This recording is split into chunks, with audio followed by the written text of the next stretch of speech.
puntahan ko naman po, Mr. President, ang edukasyon. Noong pong nakaraang taon, you ordered DepEd to rationalize ang senior high school curriculum.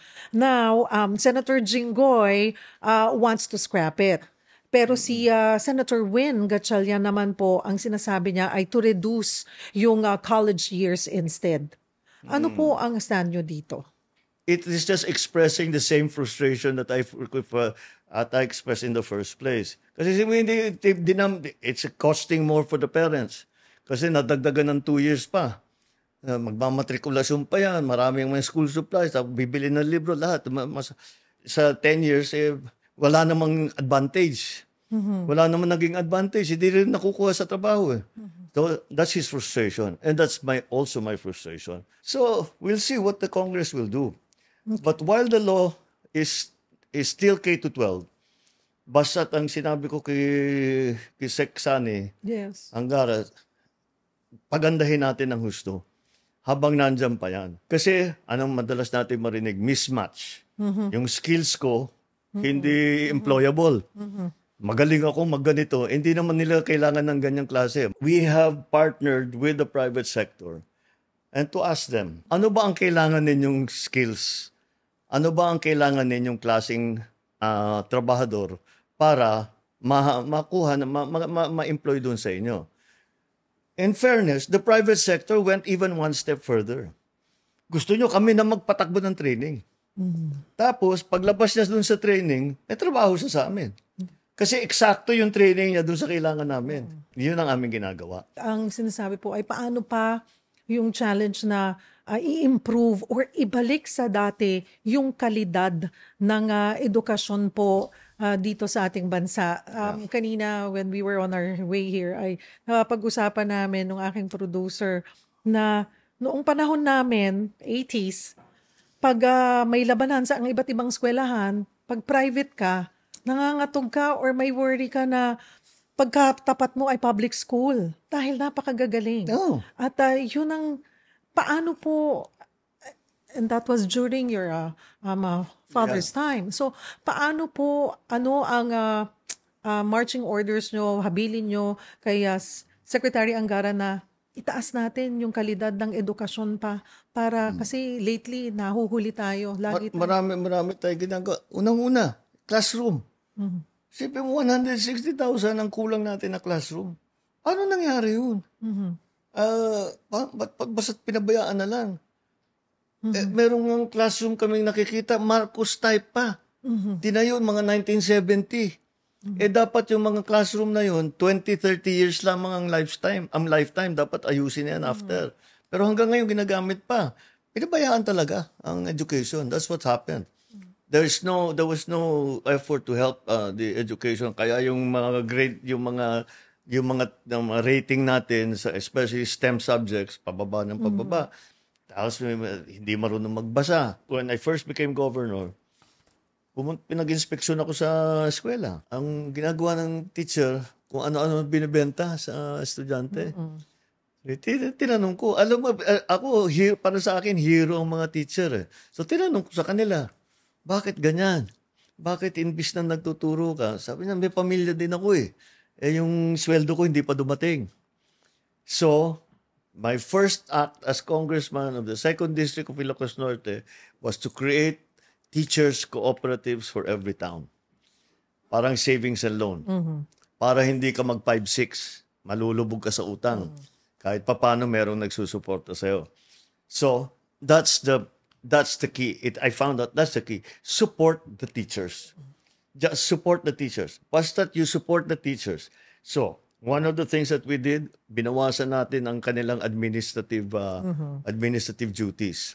Then we hired many more teachers. And then we have put in place a program for the retraining, re-education of our teachers. Kasi maraming bagong nangyayari. So maraming bagong teknolohiya that they have to learn about. So support the teachers.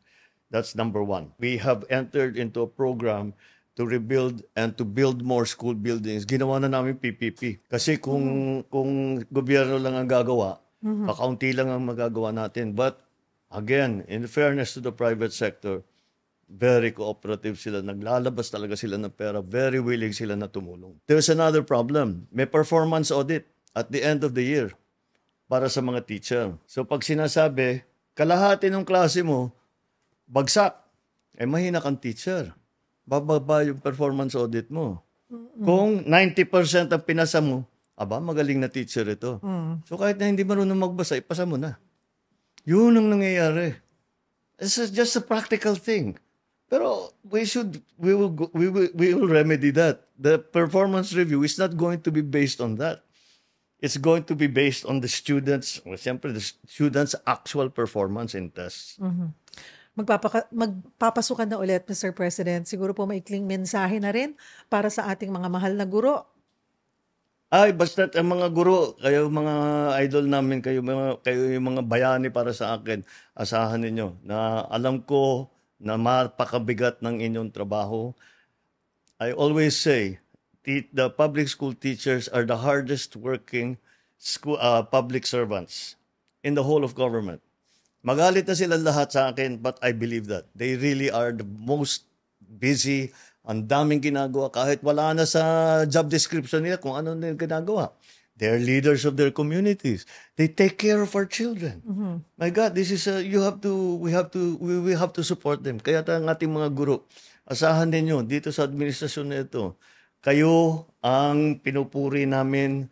Kayo ang nagbibigay ng dangal sa ating educational system. Tutulungan namin kayo hanggat maaari para yung ating mga kabataan na minamahal natin lahat ay maging magaling, maging matalino, at maging marunong. Puntahan ko po ang malapit sa sikmura ng lahat ng mga Pilipino, ang 20 pisong presyo po ng bigas.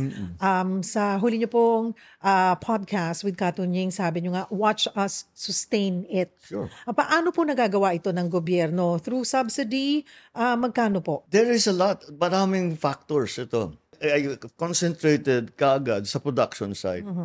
So, baka hindi alam nga ng tao, in 2023, we had the largest crop of palay in the history of the Philippines. In 2024, nalampasan na natin yon.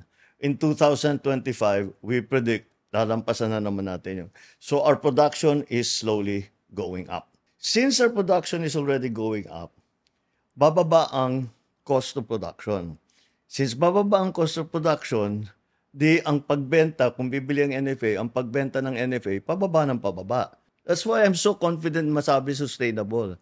Kasi basta ipatuloy natin, magbigay tayo ng makinarya sa farmer, paggandahin natin lahat ng irrigation natin, mag-research tayo sa IRRI, sa UPLB, kung ano yung magagandang bagong variety, ano yung mga planting techniques ng mga bago, para gumanda ng production side natin.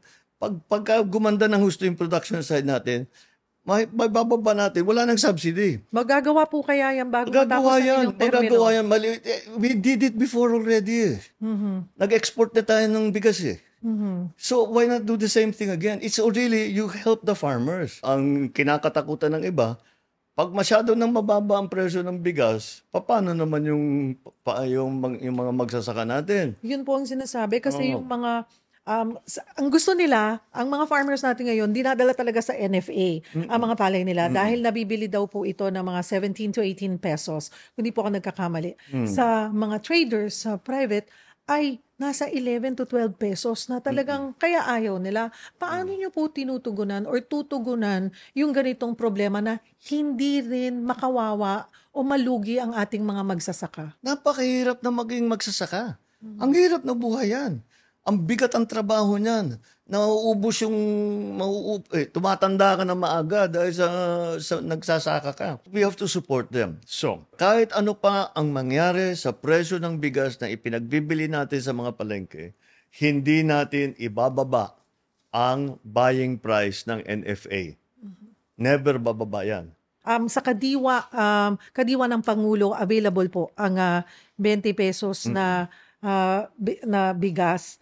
Pero ang apela po siguro or paabot ko na rin po sa inyo, Mr. President, na sana mas madami daw na kadiwa stores o kadiwa ng Pangulo ang nasa kani-kanilang mga lugar. May mandate na po ba tayo na kung parang pwedeng health center yan, damihan nyo ng ang mga kadiwa stores? Let's go further. Ang nangyari kasi ngayon, we are in partnership with the LGUs. Eventually, I'm looking at a proposal na next year, wala nang contribution ng LGU. Ang contribution lahat national sa national government. So sa ngayon, we are providing the volumes that are sufficient for 51% of our population. That's for now. And hopefully, we will bring it up to the point that bigas for all. It will all be 20 pesos. Hintayin natin yan, Mr. President. Pareho tayo. Puntahan ko po ang inyong pagkakatalaga kay bagong PNP Chief General Torre. Personal choice niyo po ba yun, Mr. President? In terms of the police, isa lang ang iniisip ko, that people are safe. Now, it's like Caesar's wife. You're not just safe.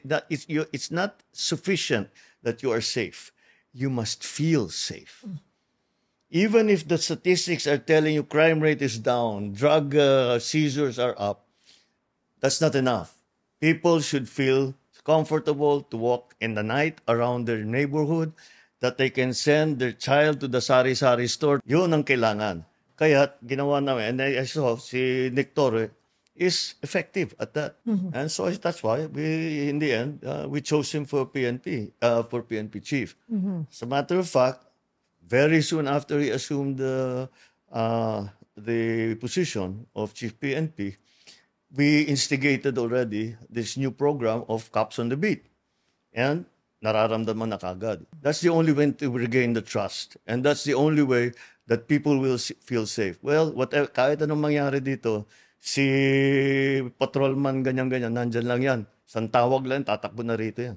Yung 3-minute or 5-minute 911 na dapat That's what we're looking for. Ano pa po ang inyong marching orders kay PNP Chief General Torre? We still have a drug problem in this country. Siyempre pumapasok pa rin yung sabu. So, sabi ko continue to pero yung hulihin niyo yung malalaki at saka puntahan ninyo yung kung saan pumapasok. Yun ang isara natin. And we're slowly doing that. Ito ngayon, sinabi ko sa Coast Guard at saka sa PNP, bantayan na ninyo kasi ayokong bumalik sa merkado yan. Sirain na ninyo kagad as quickly as possible and make sure na nandoon kayo para pag sinabing so many tons, ilang tonelada, yun talaga ang nandyan. Hindi nababawasan. Bilangin ninyo ng gusto, tapos buhusan nyo ng gasolina, sunugin na ninyo.